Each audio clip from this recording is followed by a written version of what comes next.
এভাবে নাম নিয়ে নিয়ে হযরত মুসা আলাইহিস সালামকে, নূহ আলাইহিস সালামকে, এমনকি যত নবী আছে তাদের নাম নেওয়া হয়েছে, তাদের নাম তারা ডাক দেওয়া হয়েছে।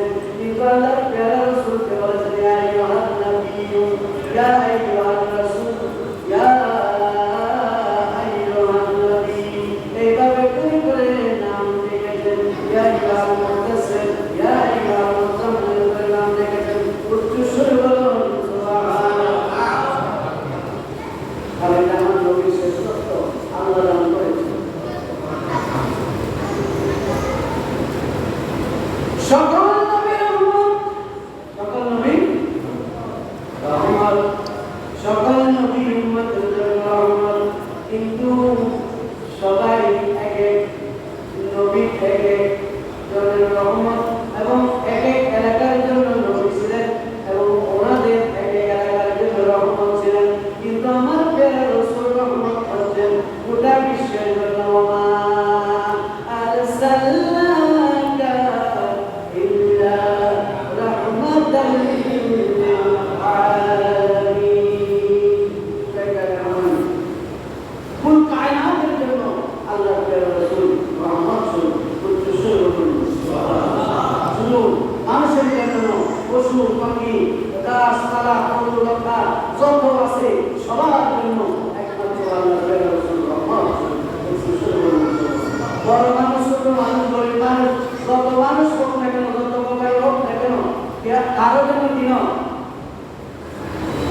রহমত নয়, এটা রহমত। আল্লাহ রাসূল কি সবার জন্য রহমত।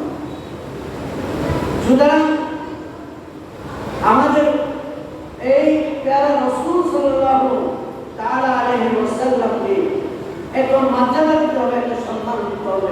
কিন্তু আমরা আল্লাহ রাসূলের সম্মান আগে করতে চেষ্টা করি, শুরু করি আমরা করি না, যার ফলে আমরা একে অপরকে এরকম মানুষ মনে করি, সেরকম মনে করে আমরা আল্লাহর প্যারা রাসূলকে সালাম দিতে চাই না। দাঁড়িয়ে সালাম আমরা দিতে চাই না। অথচ আল্লাহ বলছেন কি, ওমা আরসালনাকা ইল্লা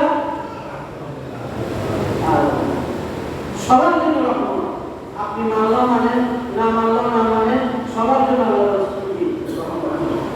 আরেকটা কথা হচ্ছে সালাম, সালাম যেটা বলা হচ্ছে সেটা বসাও দেওয়া যায়, দাঁড়িয়েও দেওয়া যায়, এবং কিন্তু সালাম দেওয়ার মধ্যে যেটা আল্লাহ রাব্বুল আলামিন যেভাবে আল্লাহ রাসূলকে আজিমা বলেছেন, আমাদের সালামও আজিমা হতে হবে, ঠিক না?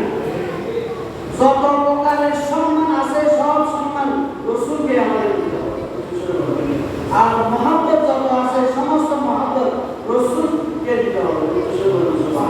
এজন্য কি বলেছেন আল্লাহ প্যারা রাসূল আমাদেরকে জানিয়ে দিয়েছেন, লা ইউমিনু আহাদুকুম হাত্তা আকুনা হাত্তা ইলাইহি বিওয়ালিদিহি ওয়া ওয়ালিদিহি ওয়া নাসরিহি।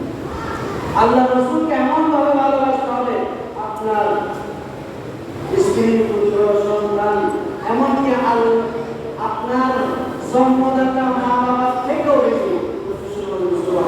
শুধু তাই নয়, একদিন জিজ্ঞাসা করা হয়েছে, হযরত ওমর রাদিয়াল্লাহু আনহু আল্লাহ রাসূলের কাছে জিজ্ঞেস করেছেন যে আমি আমার মা বাবা সবার থেকে আপনাকে ভালোবাসি,